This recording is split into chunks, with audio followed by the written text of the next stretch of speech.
Good evening, everyone. This is the July 15th meeting of the election commissioners for the city of Lowell.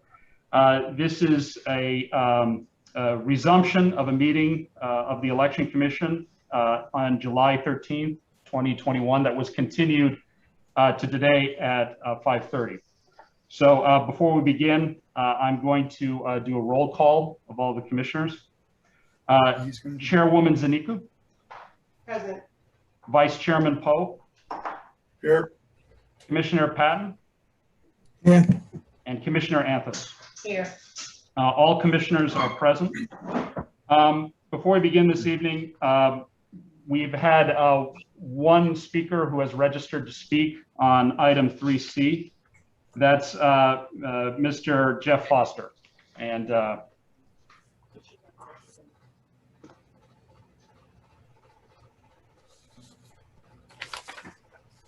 am I up?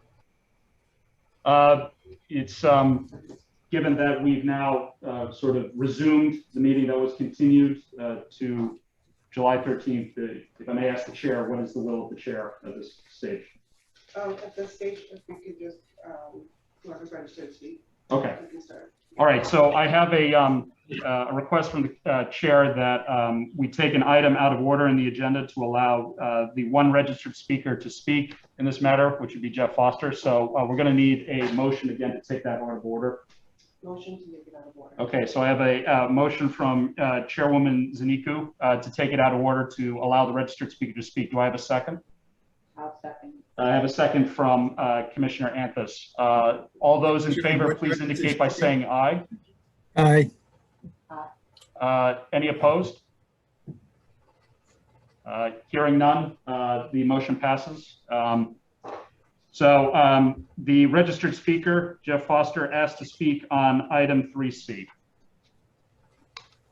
Thank you so much for letting me speak again here. And hello, commissioners. Again, my name is Jeff Foster. I live at 122 Humphrey Street. And I'm testifying tonight and again to ask that you consider a plan for our elections that puts the city in compliance with state law and that does not put a new barrier in between a single voter and their constitutional right to vote. I'm also the executive director at Common Cause Massachusetts, who has over 50 years of history, people power, institutional knowledge, resources, and credibility on voting rights issues. And I promise you, I would not be here again tonight if this were just a matter of differing opinions on municipal government administration. This is a matter of voting policy and practice. And if I did not speak up with our serious concerns around the legality of consolidating polling locations, I wouldn't be fit for my role.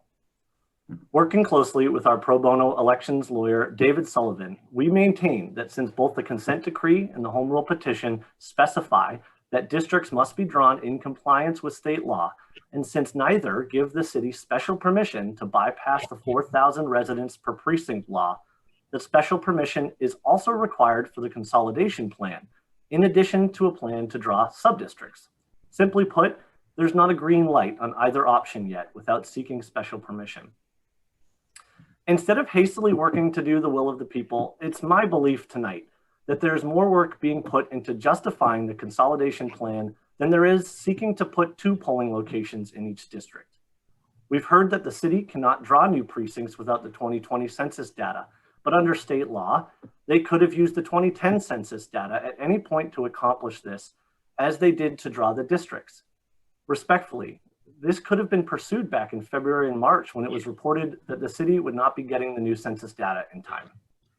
We've also been told that the existing wards and precincts are defunct, maybe logistically, but not legally. That's not true. They're still intact for the purposes of statewide districts and will be kept in place in the potential need for a special election there. Most recently on Tuesday, we were presented with yet another justification saying that it would take months to update the VRIS system. But just yesterday, the Secretary of Commonwealth's office stated to us in writing that this can be done in time, and they've outlined the process, which includes an option where no update to VRIS is needed, and that they've communicated that process to Interim Director Veloso. Beyond that, they even support the subdivision strategy with an update to the consent decree. On Tuesday night, we heard the city manager, city council, this commission, and since the plaintiffs, who all agree that this is the right move, but yet it continues to feel that given the choice to subdivide the districts and have 2 polling locations in each versus a 40% reduction in polling locations, the city is making a decision that isn't just bad policy or politics, but that's harmful to our democracy.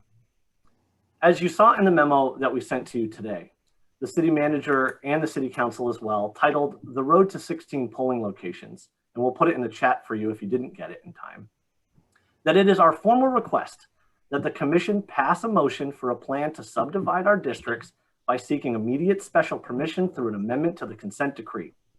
With a commission vote, swift action between the law department and the plaintiffs, and a special vote perhaps by the city council as early as next week, that an amendment could be filed in federal court next week.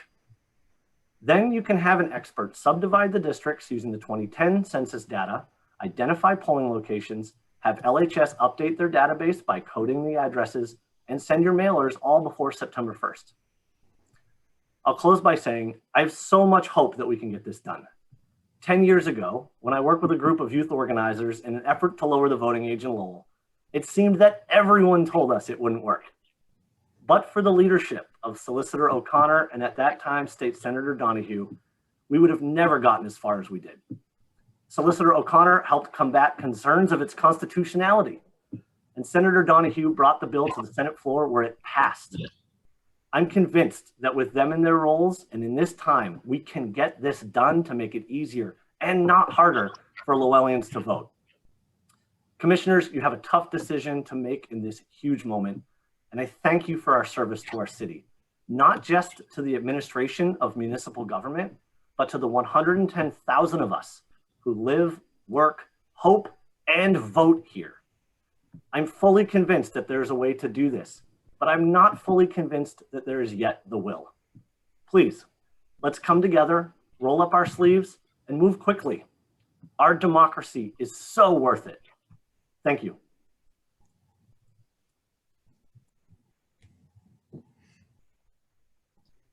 Okay, that concludes the registered speakers. So we return back to the order of the hearing. I'm sorry, of the meeting. Okay. So I would like, before we continue to discuss the, I think we're on new business last time. Yes, so we would be back at 3A and the other items of the new business agenda. Sure. Before we do that, I would like to give an opportunity to the Solicitor O'Connor to speak. Certainly. So the chair has asked that the city solicitor, who is on the Zoom call, if she has any comments and words to speak. So. Sure, thank you. Well, following the direction of the chair at the last meeting, the law department followed up and asked if certain members of our kind of voting expertise could be with us this evening. Unfortunately, the representative from LHS was unable to attend. The Plaintiffs' Council also was unable to attend, and the same is true for a representative from the Secretary of State's office.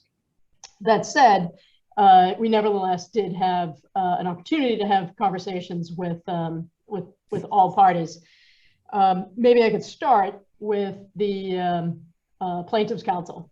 We've had another lengthy discussion with Plaintiffs' Council on these various issues. Plaintiffs' Council remains open to any recommendation from the city, from the commission, and they are happy to consider any potential change to the consent decree.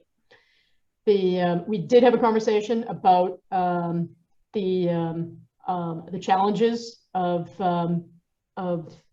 if I can refer to it as, creating 16 a total of 16 polling locations, having 2 polling locations in each district, and any time elements involved in that. But nevertheless, I think until there is an actual proposal on the table for the plaintiffs, in fairness, they're not really in a position to take a position one way or another.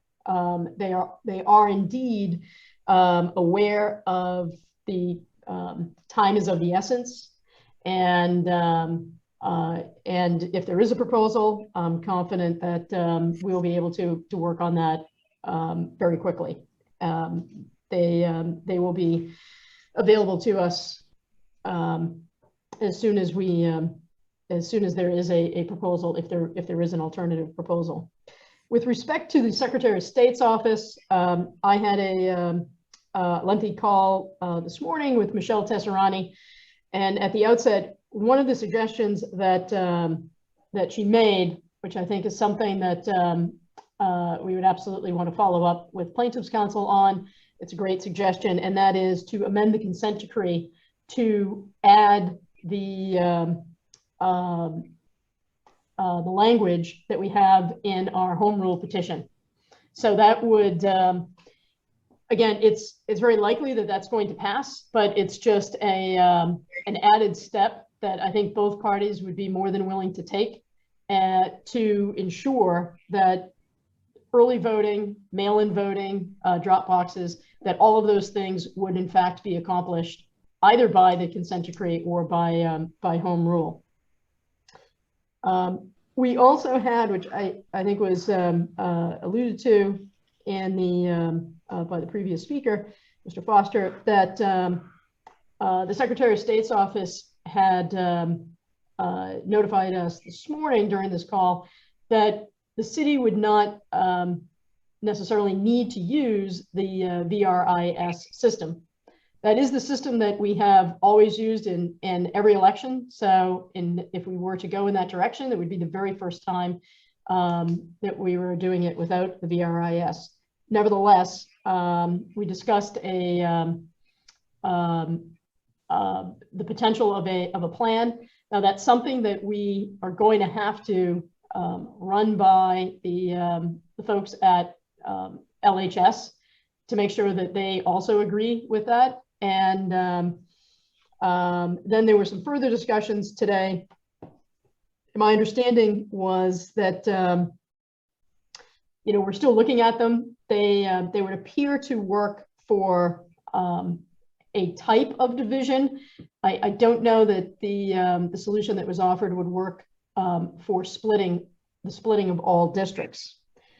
If this is something that the commission ultimately decides to do, it would certainly be, again, the recommendation of the law department that we would really need a consultant to help us do that. Our expert that we used to draw to create the 8 districts has indicated that he would help us secure someone who has a particular expertise in this area of election administration, which I think is what you would really need. As to the again, as to the suggestion that we take all of our districts and create second polling locations, divide them and create second polling locations. As I said the other day, there may very well be unintended consequences from doing that. I mean, obviously, all of these suggestions all come from a desire to improve the elections in whatever way we can, and to make it as convenient and safe and reliable for everybody who takes the time to go out and vote. And obviously, we respect all of those efforts. But nevertheless, I just want to walk through some of the impact that we might be looking at. We could take a district such as District 4, which includes crossing the river, and divide it not equally, but by geography. And we talked about that the other night as well, that decisions would have to be made as to how these districts would be divided. Would we divide them just in half? Would they be divided by consideration of population within a district? Would it be divided by geography? Maybe it wouldn't, maybe those things wouldn't matter, but generally speaking, all of these things are very deliberative processes. And, you know, there is always the need to be aware of the equity in any time we're making these types of changes. So in the event of a change, say to District 4, if we were to split that in half, as I noted the other day, you'd actually be having more voters go to the other side of the city. The other option would be to divide it off at the river. Then you would have to identify a place to have for a polling location that meets all of our criteria. Then you start to look at all the other districts. If you take a look at, say, District 3, if you divide that in half and create a second polling location, that's the Belvedere district, you would be probably seeing the greatest movement of voters from an already established, a long established polling location, the Riley School. And some of those voters, some of those roughly 2,000 voters would then be redirected to another polling location. You have other instances where, you know, you do have to wonder what really is being accomplished in this split. You had the Bailey and the Daly, they were consolidated, but in terms of distance, again, they are literally right next door to one another. The same is roughly true with the Greenelge and the Robinson School.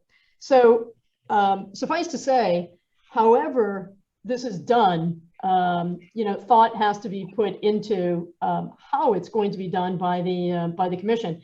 And again, we would be happy to work to bring aboard somebody who specializes in election administration to further divide these districts that were created by the expert that was hired by the city, but really agreed to by both parties.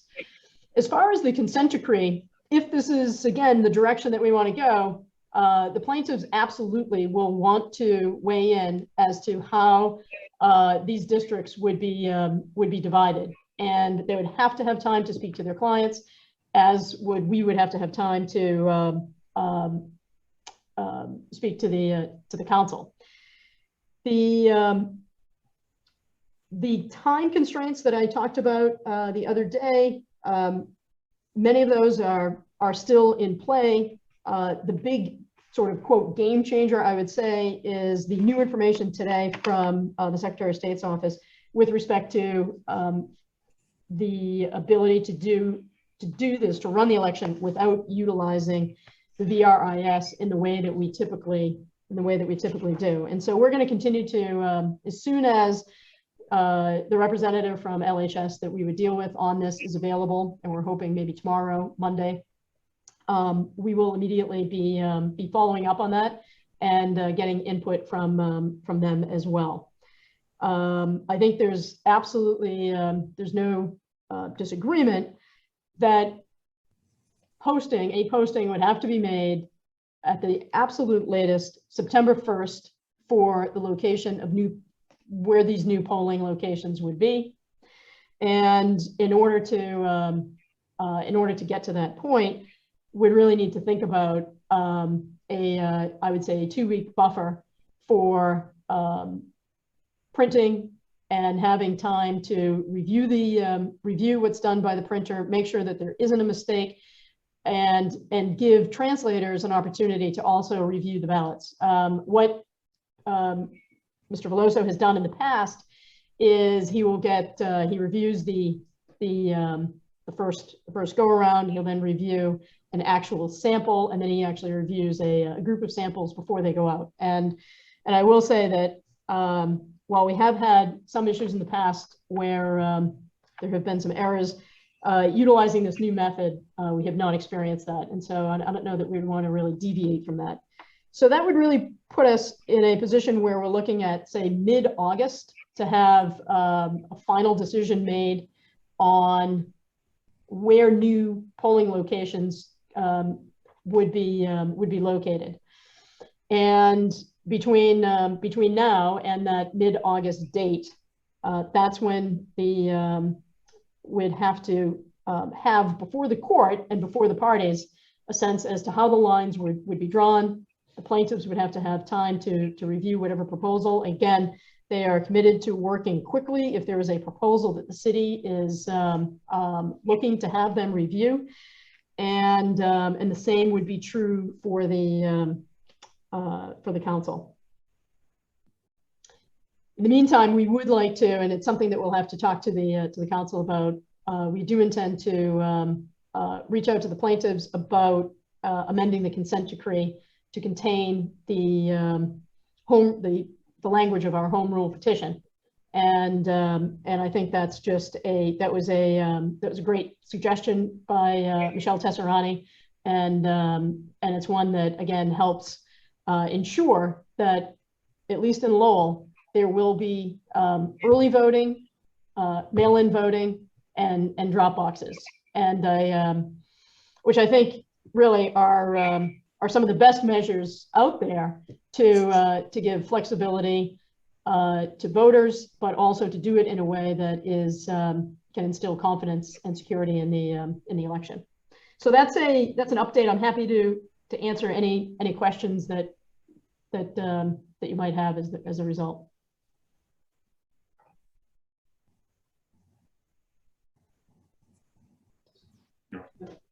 Thank you, State Solicitor O'Connor. So does anyone have any questions from the commissioners for the solicitor?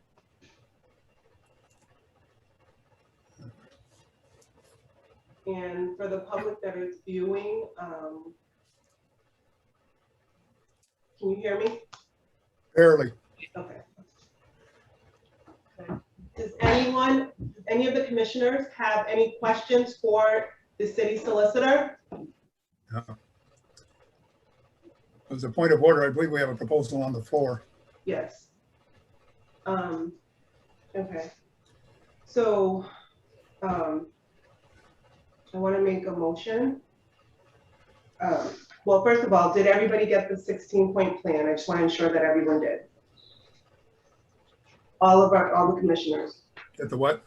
Did everyone receive the 16-point plan? The commissioners? Yep.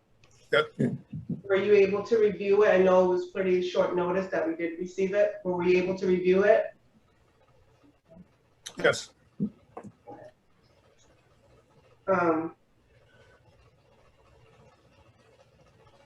Okay, so the first proposal, we're gonna go back to 3A, which was the proposal by Commissioner Jim Pope. And I wanted to see if we can go over that and see if that's something that's doable. If someone wants to make a motion to discuss the new business. Well, I make a motion that we accept it, which allows us to then discuss it.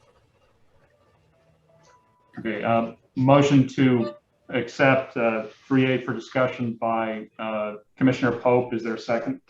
I'll second it. Seconded by Chairwoman Zaneku. All those in favor, please indicate by saying aye. Aye. Aye. No opposition, so the matter is up for discussion. Okay. Can I make a couple of additional comments from last time? Another document I received at 5 o'clock this evening is the consent decree, something called the amended consent decree. And I have read the whole thing, and I can find absolutely nothing in there that requires, that's even addresses how many or where the polling places will be.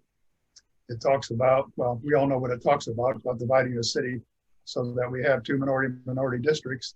It also says that once the expert comes up with his plan, that's it. He gets to decide if we have to have it. So we're stuck with it. We have to live with it. The advantage that I see to what I propose is basically we can set up as many polling places as we like. For example, let's say we should have 2 polling places. That does an injustice to District 4. because we have 3 distinct areas of the city within District 4. We should have at least 3 polling places. I basically say set up the polling places, let people vote where they want to, is auditable. You don't have to get anyone's permission to do it because there's nothing in the consent decree about where we vote or how many places we have to set up votes. And, people say, well, there's a chance people vote multiple times. There's a chance people vote multiple times with any system. And I just don't think they're going to do it. I mean, it's what candidate is insane enough to round up people and have them take them to multiple polling locations to vote when afterwards we can audit it and see how many times a person voted. Just let people vote where they want to. Don't force them to go to somebody who lives on north of the river and works in the middle of in the city can vote at Lowell High if they wish. They don't have to go back home over on Bridge Street to vote. I think we're just we're tilting at windmills and we're drawing too many red herrings about this. It's very simple. The election commission, along with Elliott, we can set up our polling places. We have duplicate records, voter records at each one, and let the people vote. Let's not put things in their way of voting, and we don't have to get anyone's permission to do it because there's nothing in the consent decree about location or number of polling places. Thank you, Commissioner Pope. Anyone else? Could I be heard? Sure. So just a couple of comments to that. As far as the consent decree and why the parties hire an expert to draw these districts, the experts' efforts are in fact limited to drawing the districts.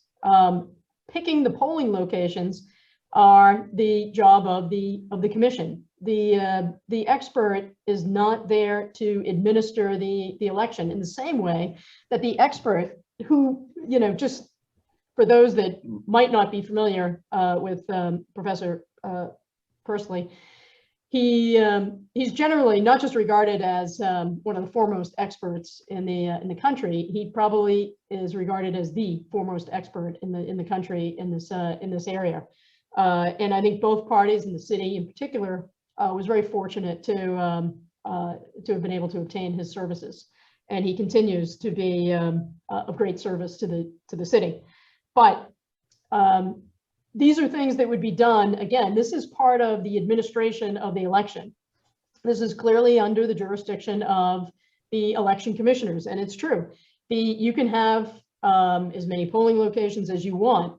What I would say, however, is that the notion that you would have a district and then set up as many polling locations within the district, and for those that are going to be working the district as poll workers and wardens, and for you as election commissioners,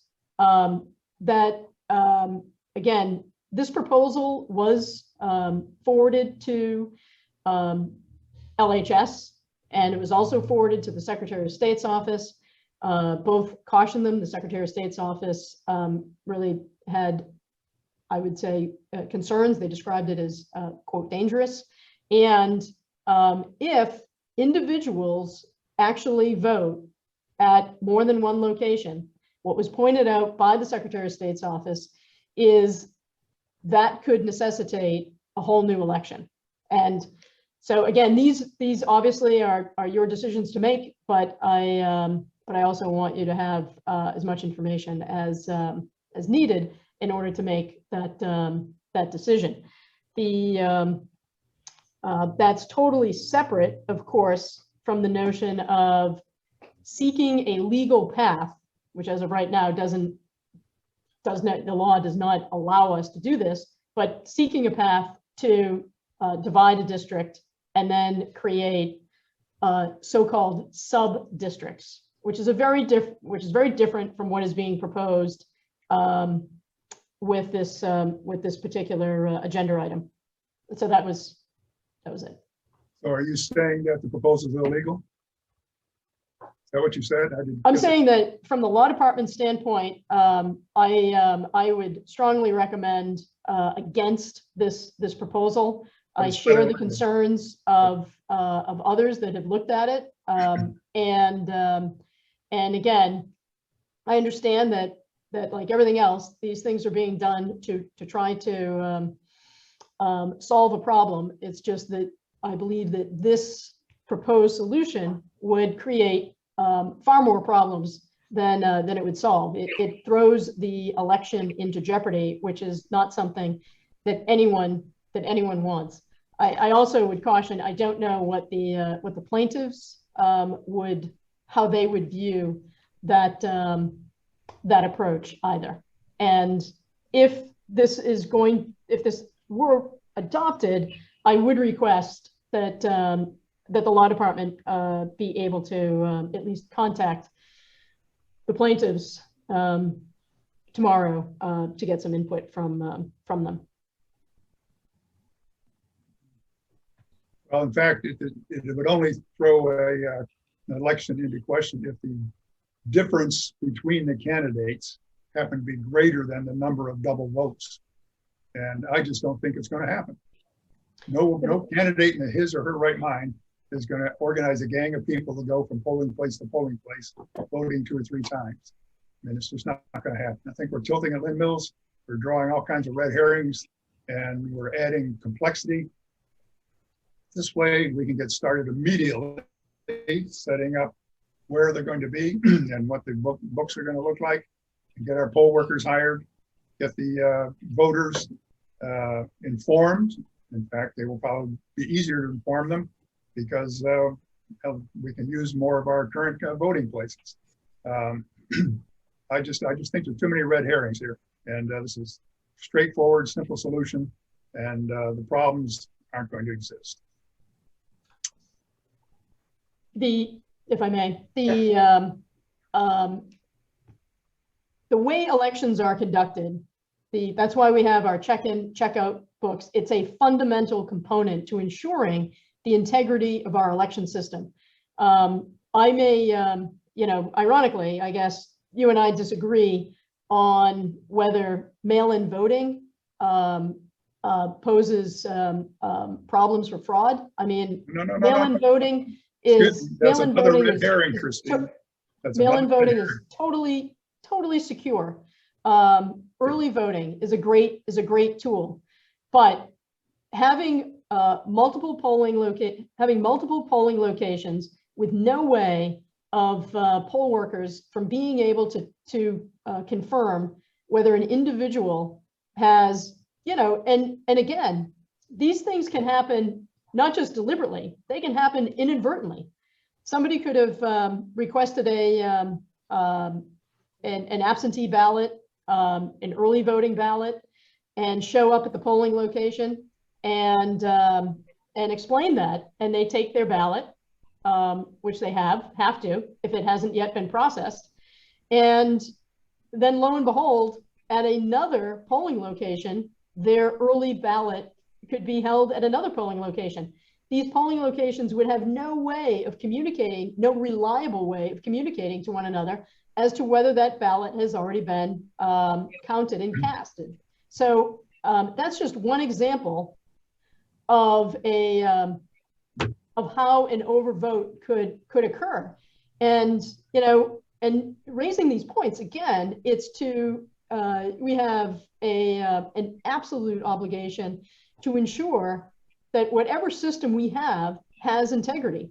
That's how, whether it was whether it was something that was universally liked or not. Obviously, the 8 locations, centrally located locations, when that was adopted by the commission and when it was proposed by Attorney Veloso, it was done to secure to make sure that there was integrity in each one of these districts. And I just think that's an absolutely fundamental component.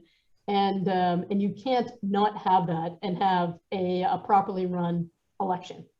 Now, you put out another red herring. I did not disagree with you on early and absentee voting. I simply said that if one wants to perpetrate fraud, it's easier to do it that way than by sending multiple people to the polling places. Besides, all you have to do is stamp somebody's hand with a stamp like they do at the bars, or with a something that can only be seen under UV light, because, you know, I presume people who are getting manicures don't want ink or anything on their hands, but something with UV ink is not going to show up. There's easy ways of checking it without going through all this stuff that's, you know, setting up new districts and getting permission and this and that. This is just a simple way of doing it. And if you say there's no easy way for me to communicate, I have a cell phone. I can call anybody in the cell phone. Now we have to do is give the numbers to the people in the multiple districts. Here's the numbers in this district, you know, call them every once in a while, call them, who's voted over there, and just check, random checks. Simple system, accomplishes the objective. There's not a lot of hassle. And it gives people a right to vote and makes it easier for people to vote. Again, it may sound simple, but it is not simple. We have extensive poll worker training. Poll workers are the ones that will have to ensure that that if somebody's coming to vote and they had previously requested an early ballot or an absentee ballot, those poll workers are going to have to be able to determine in a way that is logical and sound whether that ballot has previously been cast. And I think there's absolutely little doubt, frankly, that having a system where a ballot could be at any one of 3 polling locations and could have been counted, and you have poll workers at another polling location who just don't have access to that information, therein lies the problem. Anyway, I think I've, at least from a law department standpoint, I think I've explained it as best we can, and what our obligation is to whatever that system is, to make sure that it is sound and that those types of errors really can't happen, because if they do, it will call into question the legitimacy of that election. So again, Any further discussion, Commissioner Pope?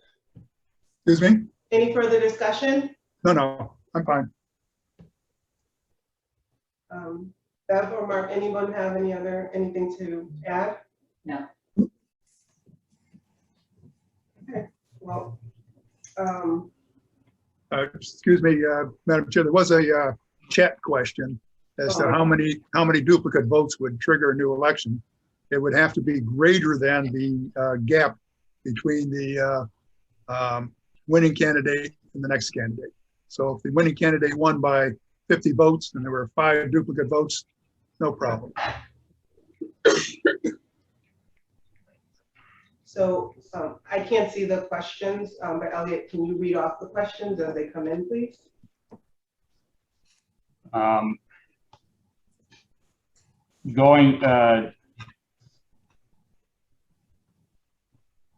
have a comment from, No, just the just a question.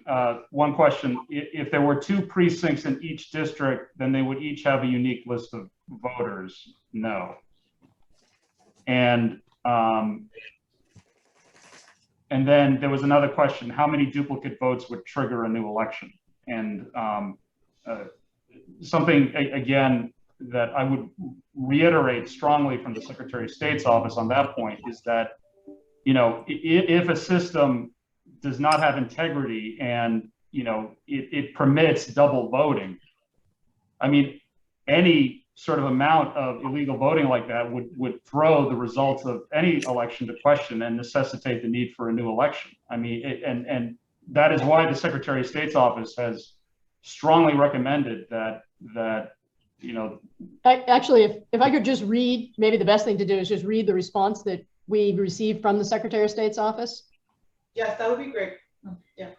So this was listed as number 2, and that was the proposal that we're discussing. Quote, this seems dangerous. You would have to prosecute any person found to have voted illegally, and having, quote, watchers to report such activities could be construed as voter intimidation. And what if more people vote twice than the margin in any of the races? You can't go back and take out a vote. So you'd likely face a new election. And this isn't what either, she had a couple of calls from people, I'll just leave their names out, were suggesting. They weren't suggesting multiple voting centers in each district, but instead somehow defining the pool of voters for each polling place within the district, with only voters qualified in that sub-district appearing on the voter list for that location. Right. Again, any other discussion on this, and we can put it to a vote? Commissioner Pope, are you satisfied? You're on mute. Jim, you're on mute. Yep, I'm ready to take it to a vote. All right. Item 3A is on the agenda. Is there a motion from the commissioners? Well, it's on the floor, so that makes it a motion. All right. Is there a motion to accept 3A or adopt it? Now, if we have something on the floor that we're debating, it is ready for vote. You don't have to adopt it or whatever. So, Robert's rules. All right. Yeah, I would disagree with that, but if it's the commission's will that this is now up for a vote, I guess I'd leave it to the commissioners if you wish to vote. All those in favor of 3A, please indicate by. Oh. Actually, I apologize for interrupting in the midst of the vote. I just wanted to add in just a note, something else to think about in relation to the question that was raised, and this would come from the 2019 election, and you would have had 25 votes separating those that finished 7, 8, 9, and 10 in the 2018 race. So again, it's not a large number of votes given the thousands that are cast, but that is what it's a good example of what I think the Secretary of State's office was alluding to in terms of the necessity. You can't if you find these overvotes, there's no way under this system of going in and correcting it, which is what would necessitate a new election. So, Elliot, just a quick question. Do we have any districts that have 7, 8, 9, or 10 candidates so far? No, I'm sorry. I meant, sorry about that, Commissioner. I was referring to of the 9 top counselors. I understand what you're saying, but Yeah. we're not going to have that many candidates in each district. No, it's really just a point that's how few votes sometimes can matter in a race, to the point of calling it into question. All right. I'm going to jump in. Before we take the vote, if I may,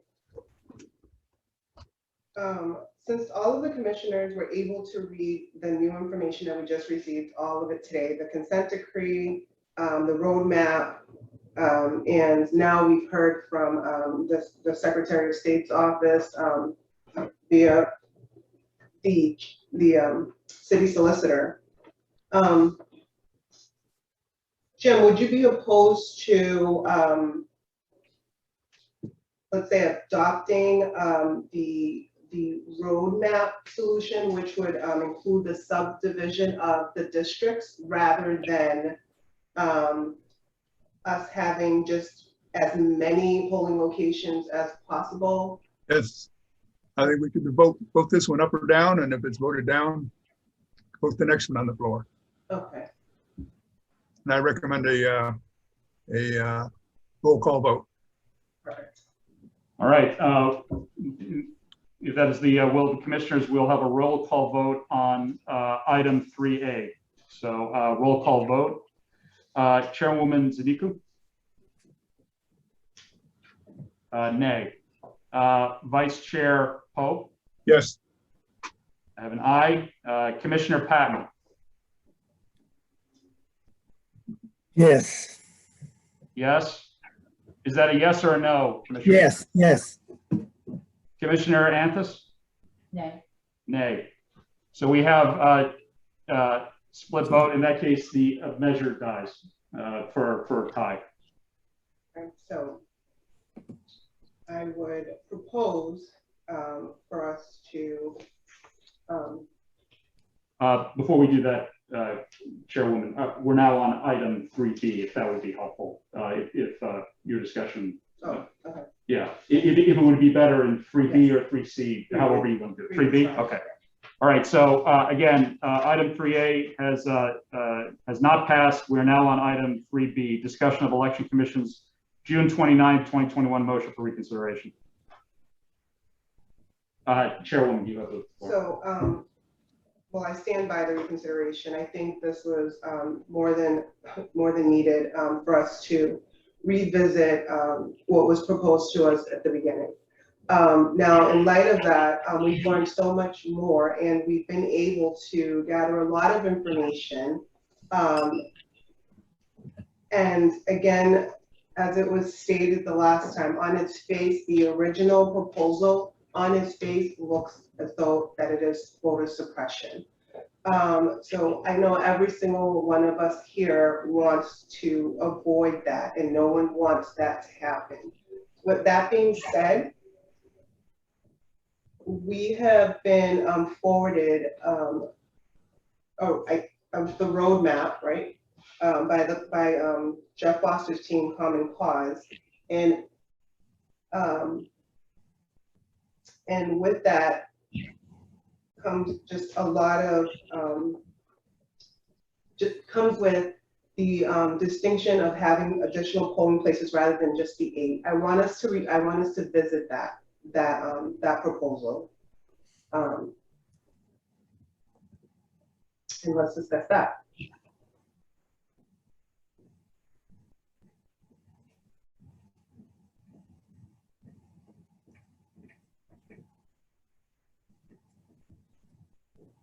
Any discussion on this? What's going on in the chat? I can't see it. There was just one question regarding 2 precincts in each district, each having unique lists. And that was from Judith Durant. And that is the issue we are looking at. And again, and that's sort of what the analysis has to be, because again, if you don't have an ability to verify that one person has voted, and you have no ability to verify that prevents you from having a voter list, so.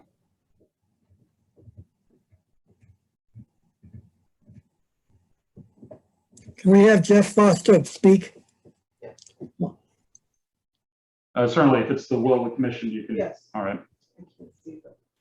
Thank you, commissioners. I do appreciate it. And thank you, Chair, for referencing that plan. Just to make sure everyone knows, we took, based on all the conversation that's been publicly available since June 2nd at the City Council Election and Redistricting Subcommittee, and really laid it out to make sure we fully understood the concerns around the law and the concerns around logistics. And based on the conversation Tuesday night, which was very encouraging in the City Council chambers, but also here with the Commission, we put together this document to make sure that we felt like it was crystal clear that if there's a will to do this, that we could get it done on time. And so, I maintain that position. I also just want to share with you all here on the public record exactly the communication we got from Secretary Galvin's office. And this is to Judith Durant's question, and I know there was some chat talk about this earlier. So what we have here is, and Madam Solicitor, I might need clarification too from you on this, but the way I read it from Michelle Tassinari here, it says, the city can make changes in VRIS the same way they've already made the district designations. We can't change the ward and precinct designations just in case of a special election, but have already provided the city the instructions for doing it. It's by designating street addresses using a code in VRIS that creates a district for them. It says in the alternative, since they are using poll pads, I'm sure the vendor could program them even without the VRIS update. If they pull an extract by the district, which I understand they've already created in VRIS, the vendor should be able to sort the street addresses and only put the right ones on the poll pad used for the new sub-district. So I share that because I think that speaks to Judith's question, which would give clean lists to the workers at the check-in tables at these designated polling locations for the sub-districts. But I did, Madam Solicitor, I may have misheard. I read this as to say that it would still use VRIS in the database and that the vendor could program it for the poll books, but I may be wrong.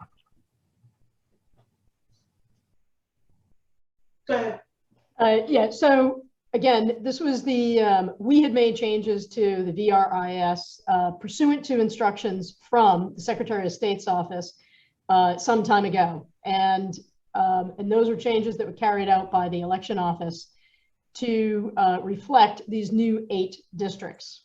So today, as I said, for the first time, we had heard that we wouldn't have to make any further changes to the VRIS. What we could do instead is use another system that would be easier to work with. In order to do that, again, we still have to check with the vendor, as was referenced in Michelle's email, to make sure that the poll pads can in fact be programmed in a way so that each district would each sub-district would have a discrete set of eligible voters. And then prior to the absentee ballots and early voting ballots, those would also then have to be sorted and go to their appropriate locations. So we would still have to check with LHS, which we have not been able to do today. Again, not from lack of trying. It's the individual that we would need to speak to was legitimately unavailable today. So we would follow up with that tomorrow. But again, as I said, that's just one component. We saw that as one of the most challenging aspects of this, but that's not to say that there aren't other challenging aspects that I had discussed in full in terms of the timetable on this. And again, I think it's worth noting that in order to pursue this, it will take time, and the time that will take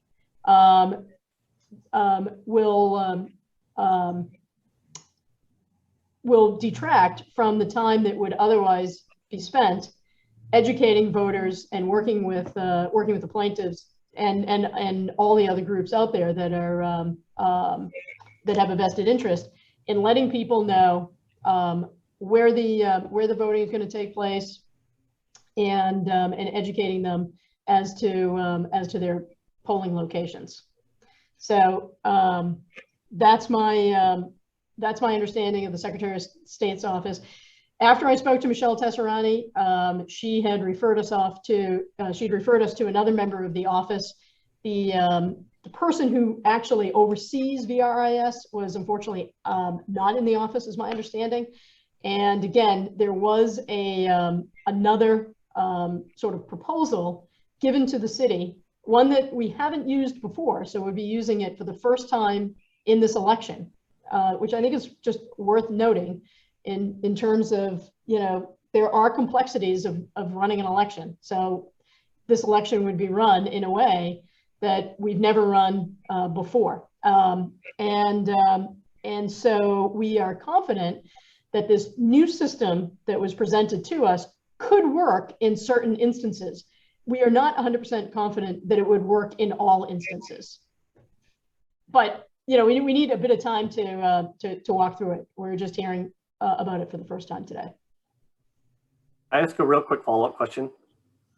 We do have legal concerns also around the current districts that are not subdivided or drawn into legal-sized precincts, also needing special permission since it's not granted in the consent decree or home rule petition. So is there thought on that? Do we still need to update the consent decree to even do that? I think the easy answer is on that since we are going to be amending the consent decree anyway, to adopt the language that's in the early voting legislation, the home rule petition, that to the extent that that's a problem, we can certainly we can certainly add that in. We don't see it as an issue. None of the parties have brought it up before as an issue. I think the fact that the court ordered these 8 districts is what makes this not necessarily a typical case. But again, the easy answer is we could just include that in the amendment to the district court. Thank you for clarifying that. I just maintain our position. I really respect that there's a lot of work that needs to happen, but we do believe that if there's collective will across all parties here, that we have a way to get this done in time. And we really would encourage that be the priority. I just would close, my last thought here is that the absolute worst consequence, barrier, strategy here is a 40% closure in polling locations.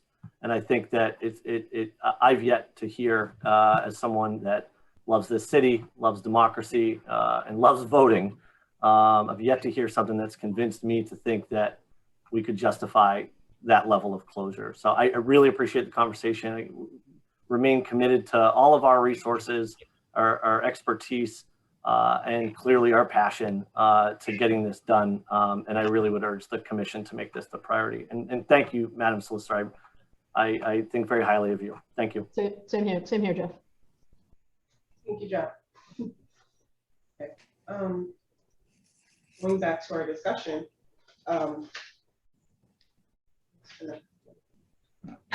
The next item would be 3C, discussion on additional solutions outside of one polling location per district. Any discussion on that?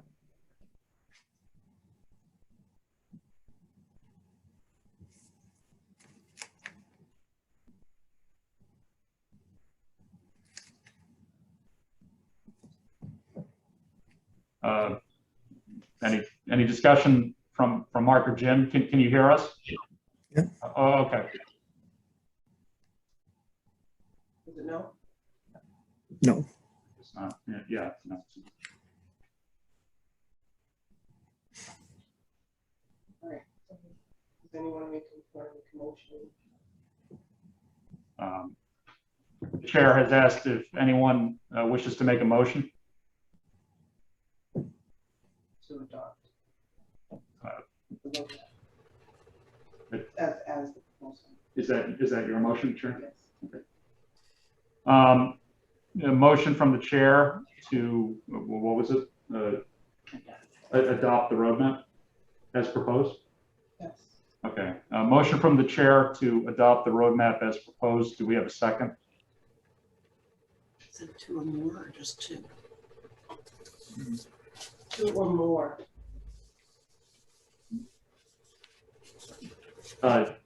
Do we have a second? Okay. All right. So we have a second from Commissioner Anthus. Go to a vote. All those in favor, please indicate by saying aye. You're voting. Aye. Aye. Opposed? Hearing none, the ayes have it. Motion passes.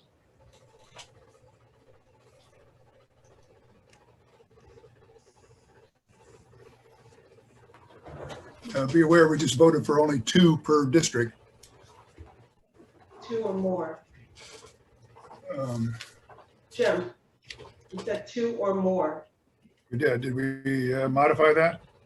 Yes, I just had Elliot say that. Good. We're not boxing it to 2, we're saying 2 or more. Okay.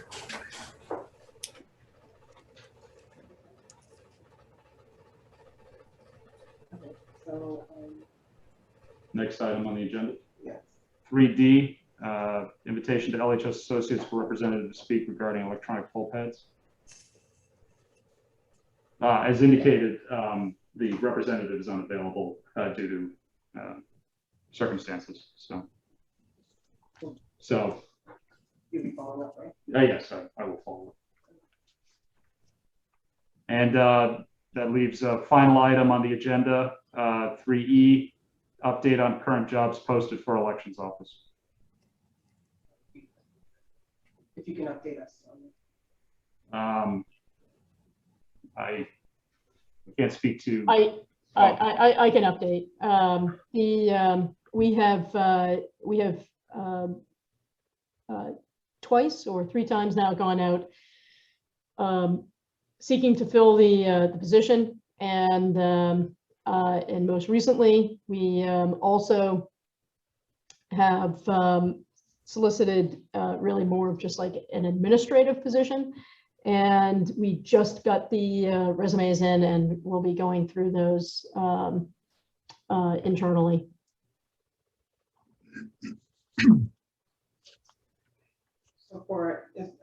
So which position is that? So I'm sorry. So it's essentially, so we have advertised the director of election position, but we have not had any luck yet, really, in filling the position. We have also open? Is that still open? Yes, it's still open, and it's still open. And we also explored posting a position for an administrator, something other than a director, and change the job description a bit, to see if that was going to be more successful.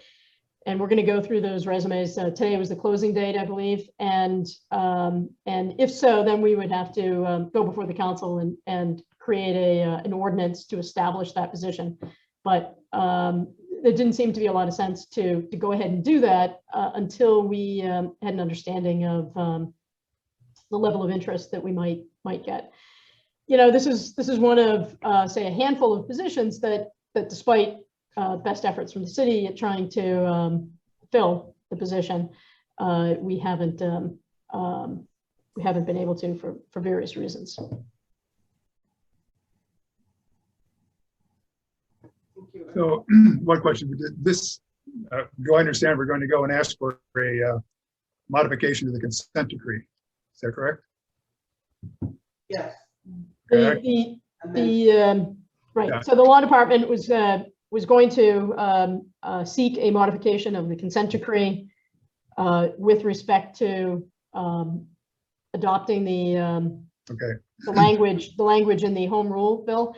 I haven't seen the road to 16 polling locations or the 2 or more polling locations, and but you know, I will alert the plaintiffs and get whatever material is available to share with them, and hear what they have to say about the proposal.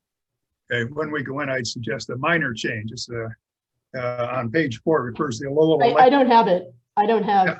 I'm telling you what it says. On page 4, it says Defendant Lowell Election and Census Commission. There is no Lowell Election and Census Commission. It is the Lowell Election Commission. No, it is the Lowell Elections and Census Commission, Jim. That is the full title. It is. Oh, yeah. Well, I checked on the webpage for the city, and that's not what it says. That was my source. So if that's what we are, then good.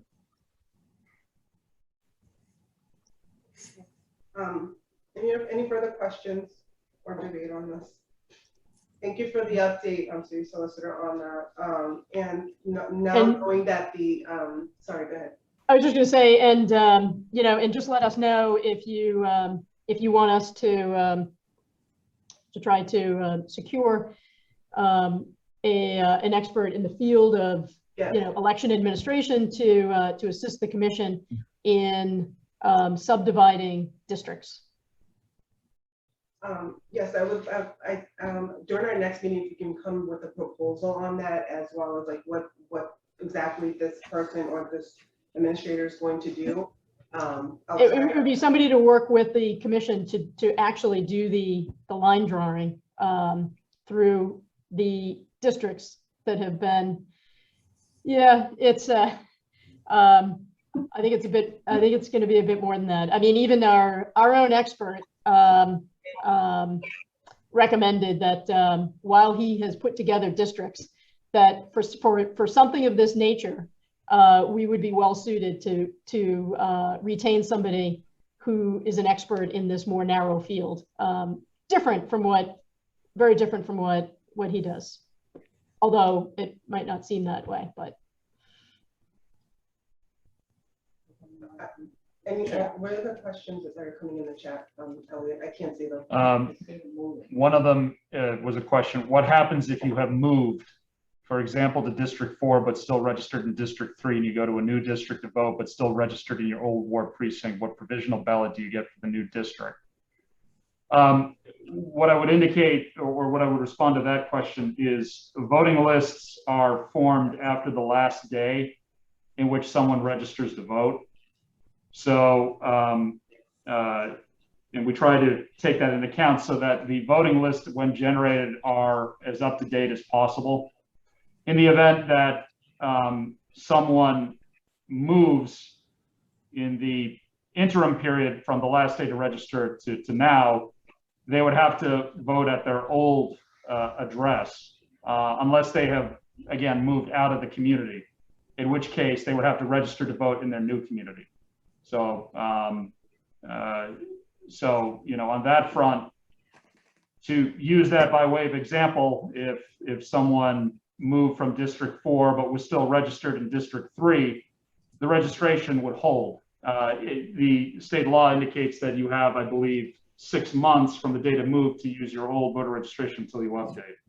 So, you know, so that would be sort of the situation relative to that per state law.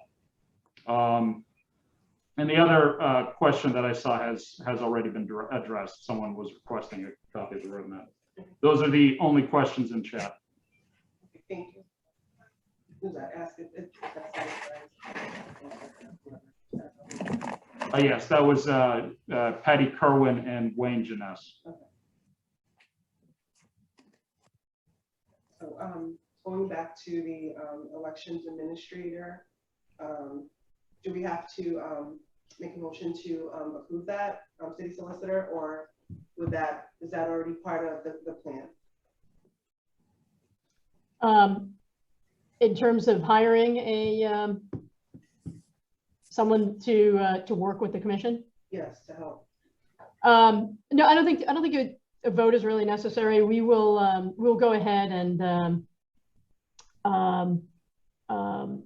we have somebody actually that is that's local that has been recommended by our expert. Indeed, it was somebody actually the city had looked at before, and ironically enough, we noticed that, you know, much of the experience was doing this sort of thing as opposed to the as opposed to creating the districts. So so we will we'll follow up and send a communication off to the election commissioners.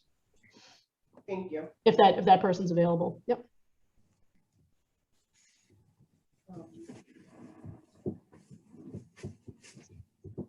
So at this point, oh, I'm sorry. Go ahead, Sid. Do we have any from the commissioners? Do we have any other questions or concerns or anything you want to speak about?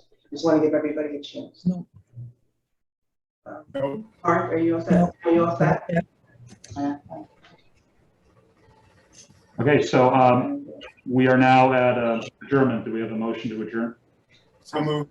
I heard Bev first, so a motion to adjourn from Bev. Do I have a second? Yeah. Is there a second? Second. Seconded from Commissioner Pope. All those in favor, please indicate by saying aye. Aye. Mark and Jim, can you stay back? We just want to schedule our next meeting or set up a schedule. Oh. Yeah. Well, I would suggest you schedule it now before you adjourn. This meeting, so when everybody goes off. Oh, all right.